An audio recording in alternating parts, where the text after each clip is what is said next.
Amigos, amigas, bem-vindos ao nosso canal do YouTube. Tema hoje muito interessante, que é a discussão sobre a condição que passa muitas vezes ao largo das vidas de várias mulheres e não há uma reflexão.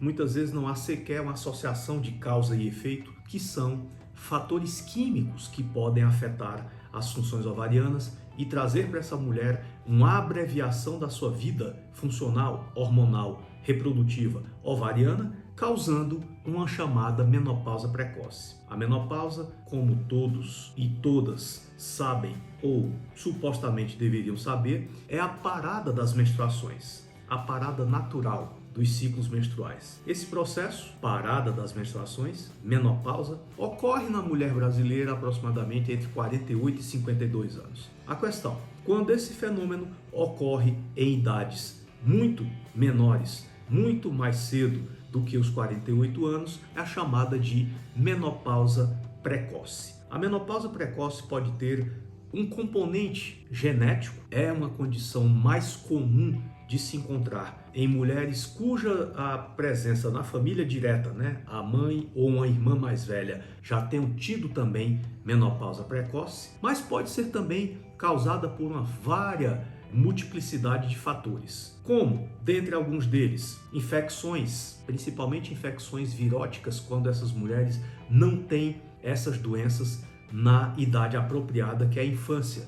E uma doença muito emblemática dentro desse rol aí de infecções virais é a parotidite. A parotidite, quando ela acomete pessoas adultas, principalmente mulheres que já entraram e já iniciaram os seus ciclos menstruais, essa atração do vírus pelas glândulas parótidas pode também se estender às glândulas ovarianas. E quando essas mulheres já em fase de menstruação são acometidas de parotidite viral, essa condição infecciosa pode se transferir por contiguidade aos tecidos ovarianos e diminuir a população funcional desses folículos. Esses vírus atacam as células foliculares ovarianas e podem produzir, por estarem reduzindo a população de folículos ativos, um processo de esgotamento ovariano precoce. Então, mulheres param muitas vezes de menstruar aos 22, 19, 25, 30 anos. Outro fator também, exposição desses ovários à radiação ionizante. A radiação pode ter um poder muito corrosivo para afetar o DNA das células ovarianas e é muito interessante nós termos sempre em mente essa exposição à radiação, porque as pessoas no mundo de hoje são submetidas a um número cada vez maior e mais recorrente de exames laboratoriais. E aí fica a lição e o cuidado. Sempre questione a real necessidade de fazer exames, principalmente quando esses exames de imagem envolvem radiação. Seus ovários, devemos lembrar, não só os ovários como todo o nosso corpo, que a radiação ionizante ela tem um efeito cumulativo e pode ser um dos fatores que leva a um comprometimento das funções ovarianas. Alguns tipos de medicamentos, principalmente da linha dos medicamentos chamados de antineoplásicos, essas medicações podem também afetar os ovários e promover um esgotamento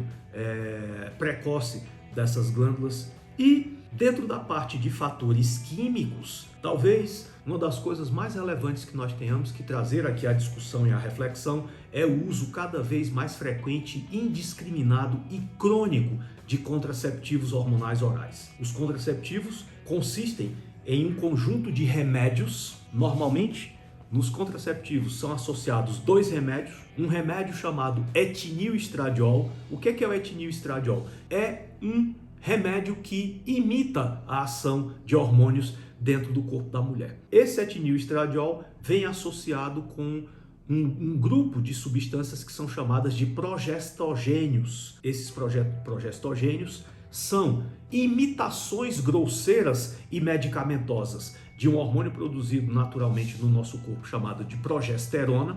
São imitações grosseiras da progesterona, incluem-se aí, dentre esses progestogênios, o acetato de noretesterona, o acetato de medroxiprogesterona, o etonogestrel, o acetato de ciproterona, o levonorgestrel, o desogestrel. Então, é uma grande família de remédios que são equivocadamente chamados de hormônios, não tem absolutamente nada a ver com hormônios, e, quando ingeridos pela mulher, têm a função de impedir a formação do folículo ovariano e a sua ruptura. Portanto, a mulher não vai engravidar porque esses remédios, essas drogas semelhantes a hormônios, não permitem o processo natural de ovulação.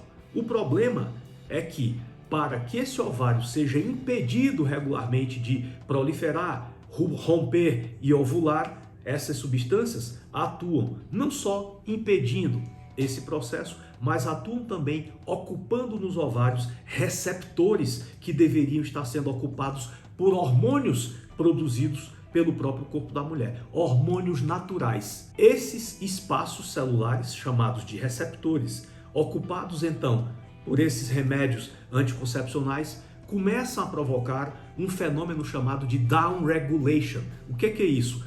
A incapacidade progressiva desses ovários de produzirem os seus próprios hormônios. E a partir do momento em que esses ovários passam a ser gradualmente impedidos de produzir os seus próprios hormônios, eles vão também perdendo maciçamente a população de folículos, que são células que proliferam todo mês sob efeito dos próprios hormônios que essas mulheres produzem e que mantêm não só a produção hormonal, como a fertilidade e a capacidade natural de reprodução. Então, estudos que vêm sendo publicados nos últimos anos demonstram de maneira categórica que o efeito supressor dos anticoncepcionais farmacológicos nos ovários e em outras glândulas do organismo da mulher podem estar direta e intimamente associados à incidência da menopausa precoce, a parada precoce das menstruações pelo esgotamento precoce das funções hormonais. E uma coisa que precisa ser deixada aqui como ponto mais importante de reflexão é: as mulheres estão começando a tomar essas substâncias cada vez mais cedo e permanecendo em uso contínuo dessas substâncias por períodos de tempo cada vez maior. E é muito importante que todos vocês que estão aqui nos assistindo entendam que, se de um lado essas substâncias chamadas anticoncepcionais podem ser consideradas eficazes no que se propõe, que é evitar que uma mulher engravide, essas substâncias podem estar trazendo danos muito importantes à saúde das mulheres que têm que ser discutidos no contexto da relação médico-paciente. Então, lição: anticoncepcionais não são inócuos, anticoncepcionais podem trazer sequelas importantes e irreversíveis à saúde da mulher. Muito obrigado.